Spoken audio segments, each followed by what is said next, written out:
they've been kind of willing to sacrifice vital democratic freedoms for this bogus concept of the war on terror, and the police have transformed their idea of crime so that they can arrest you because what they suspect you might be intending to do, and especially if you're a Muslim. And this is a terrible thing.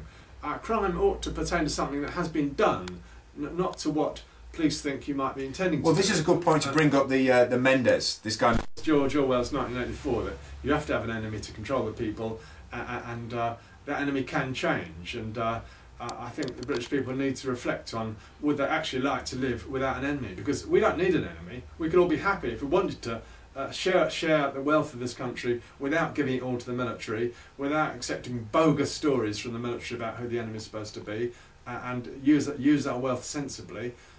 We could choose to live differently if we didn't want to be manipulated by these politicians who invoke fear. So I mean, the enemy over the years, it's been the Germans, it's been then it was the Russian communists, and then that ended in '89, and then for a dreadful 12 years the Pentagon didn't have an enemy, and I think we should see that as a kind of crisis right through the '90s. Well, there was the IRA, wasn't there, in this country? IRA a bit, yeah, but so the people didn't have anything to hate and fear, and that couldn't be allowed to last. And 9/11 gave the form and shape to this new millennium by creating this new phantom terror image, Al-Qaeda, which has never had substantial existence. It was always brought into existence in the late 90s by the FBI. They assembled the idea of Al-Qaeda. There was no Muslims group that called themselves Al-Qaeda. I mean, Osama bin Laden, when he was working for the Americans in Afghanistan, they built those big caves for him and stuff, the word Al-Qaeda meant the database on his computer. That's what I mean, database. It means, the word means database. Word is database, yeah, for the people who were working for him. And that was like the original meaning.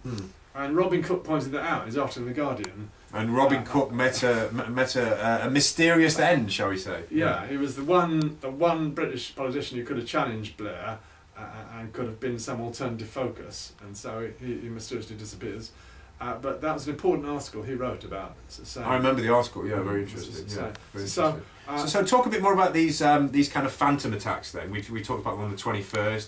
Yeah, there seems to be quite a few actually since that time. The British justice system's investing an enormous amount of money in these mega fake terror trials, going for about 3 months, and let's just go through them. Phantom terror happens in the wake of real terror, and nobody gets hurt. Nobody really does anything, and Muslims get put in jail. This is the ghastly new pattern that they're trying to establish. We've got the July the 21st case, where four lads are put away for doing some sort of prank or demonstration. Then we've had the Heathrow liquid bomb hoax, where a whole lot of people were arrested on the grounds that they were intending to get on aeroplanes, fly them across South America, and have binary munitions, which is a Hollywood sort of story, 2 liquids you mix together and it forms a deadly explosive, in the toilet, okay? But what liquids are, I mean? Well, it's supposed to form some new wonder molecule called TATP, but you just can't do it. And that is incidentally what they were saying was made up in Leeds in the bath. It's the same gee-whiz chemical. Yeah. But you actually can't do that in a bathroom, in a toilet, in an airplane. It's totally out of the question. So a whole lot of people arrested that, and millions are wasted at Heathrow, and you can't take toothpaste on your bag anymore at Heathrow, and mothers can't even take milk. A totally preposterous farce, just because of the story of liquid explosives. So enormous hassle at Heathrow, enormous inconvenience. Just have a story about these Heathrow, this terror attack, and it was historically it was just because, if you remember, Israel was bombing the hell out of Lebanon, and there was a grave danger that people might be totally disgusted by the way Britain and America were totally supporting Israel, and to stop that happening, this hoax is then pushed through, and it's amazing that can be carried on. People in arrested who hadn't even bought tickets. Not only they're not made any bombs, they hadn't bought any airline tickets, and these terror. Yeah. Then there was the crevice trial. Anyone remember that? A whole lot of people arrested, and a sack of fertiliser, white ammonium nitrate, is in a warehouse somewhere near Heathrow, and it's alleged they may be intending to make something out of that sack of fertiliser, and you get alleged overheard phone calls and stuff, and at the end, the people put in jail for crevice, Muslims put in jail, that's always the end of the story, put out a statement which their lawyer read out, a very wonderful lawyer, Mr. Imran Khan, at the Old Bailey, saying that the fruits of torture have been used in this, in Pakistan, torture to get this information, bogus information on which they're convicted, and the trial has been totally biased throughout, okay? And then lastly was the last phantom terror was these 3 friends of the July the 7th crowd that were tried earlier this year. A big 4-month trial at Kingston, where I went to it quite a bit because the BBC was kind of filming me, and they were tried under the Explosive Substances Act, which is amazingly absurd because there was no interest in chemicals at all. There was no point in which they tried to make a bomb, and the whole case was basically they'd gone to London in December 2004 and had a nice weekend. They'd gone to London Eye, they'd gone to the aquarium, you know, and they'd been driving around in a car, so they hadn't been down the tube at all. They hadn't even been down the tube. Yeah. And based on this, they were, this is a reconnaissance trip. They were planning the fiendish plan and so on. Anyway, the jury just wasn't convinced, so they didn't convict anyone. So are these lads being let off? Oh no, they're not let off. They're going to have a retrial, get another jury, another 3 month, another retrial next year. And I gather the same thing happens with that Heathrow liquid bomb hoax story. That the jury failed to prosecute, so they're going to do it all again. Right. Okay. You mentioned the BBC were following you. Then what was that about? There's supposed to be a BBC conspiracy file programme on July the 7th. Right. Okay. And if I could just reveal something about that, if I may. Yeah, of course. Okay. Peter Power, he was doing this rehearsal, this terror drill rehearsal on the morning. Right, we forgot to mention this, didn't we? Yeah, okay. Yeah, so he comes out at 5 o'clock on that day on television. He voluntarily goes on. He says, "Oh look, I was arranging a terror drill, which just happened to be the same 3 tube stations on the same day on the same morning. Well, isn't that a coincidence? Well, it's a bit too much for coincidence, Mr. Power." And he then. Why does he do that? Why does he come out and go public? Why doesn't he keep it secret? And I think the answer is people would have known he was doing that, and he was saving his skin by coming out and saying he'd done that, and that wasn't just a staggering coincidence. And no one, he should have been arrested, obviously, and interrogated. Well, obviously, someone in that so near. So let's just confirm this. So you have a guy who runs a company that deals with these kind of events, running a dummy event that is exploring or that is imagining that there's a bombs at the same 3 stations on the same morning. What are the chances of that happening? I think Ian Crane actually mentions this. The chances of it happening are 1 in 20 billion. Something like that. Yeah, pretty astronomical. So he gets people hounding him, saying, "Why won't you tell us who the company is you're working for?"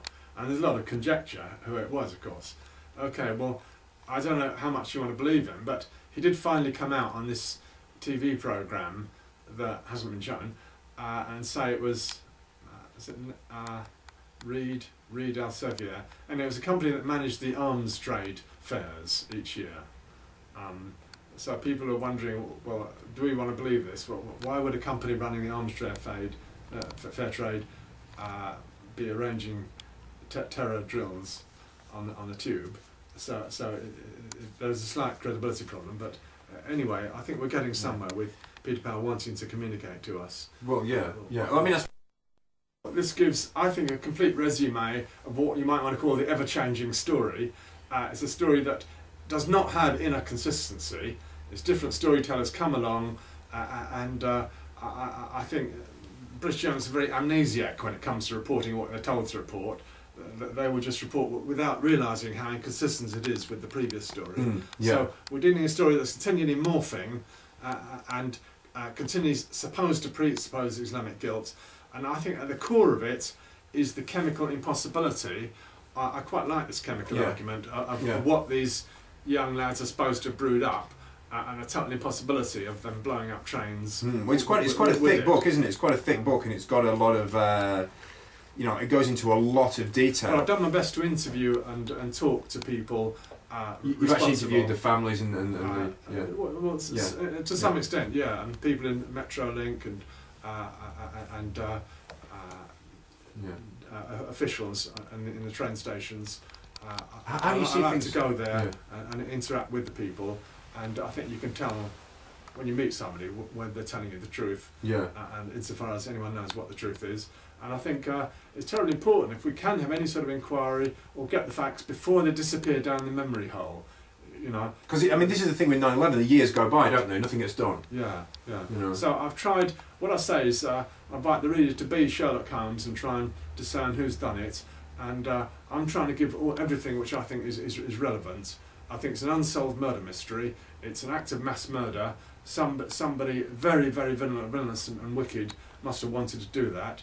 And the British people need to try and have a look at who did it, and not just think that someone can presuppose guilt. Guilt cannot be presupposed. Okay, I mean, do you see these things happening? You know, any more terror attacks? Obviously, you know, you're a historical scientist, but you're not a crystal ball reader. But do you think that's likely? Yeah. Well, I think we're being pushed towards some sort of global fascist New World Order, which is dedicated to everlasting war. That war is the reason, war is the agenda for these terror events, to make the people accept war. That is the horrific reality, and everyone else needs to struggle with this if we want to live in a world of peace, where peace prevails, where we respect our neighbours, we try and understand their different spiritual traditions, their different ways of life, and we interact with them, and we don't trust what we unfortunately cannot trust what the angle that the media gives us. So I think or the government maybe in some cases. Or the government, yeah. I think we need to find ways of interacting so that we don't need to demonise people as the enemy. We need to share our resources, and we do unfortunately have to study this horrific subject of who is planting the bombs, and why you can't believe the official version. That normally, say, the Gladio operations that happened throughout Europe in the 80s, that's a terribly important precursor to this. That was when the communists were the enemy. And Italy got the terrible Gladio bombings in Bologna railway station, and that was designed, innocent people are killed, it's designed to stop the communists getting into government, and it's successful. Okay, it's like a NATO operation. The right wing always assumes it will get its own power reinforced by this, what we call false flag terror, and in that case, the movement to get the communists in government was successfully prevented, and we can only think what tremendous healing that would have done in Europe if European people could have seen communists in government, and we didn't have to have the bogeyman anymore. You know, we could go in that BBC series The Power of Nightmares about how very worthless, inferior politicians who cannot offer you any hope or vision of the future can get in power by manipulating your fears. And British people do need to understand that's what's happening to them. They need to understand that, and to find out more, the book. When's the book released? Should be early next year. Early next year, okay. Terror on the Tube, July the 7th, and The Enemy Within. You can get that, and I'd just like to say thank you. Thank you for joining us today, ladies and gentlemen. Dr. Nick Kollerstrom, and.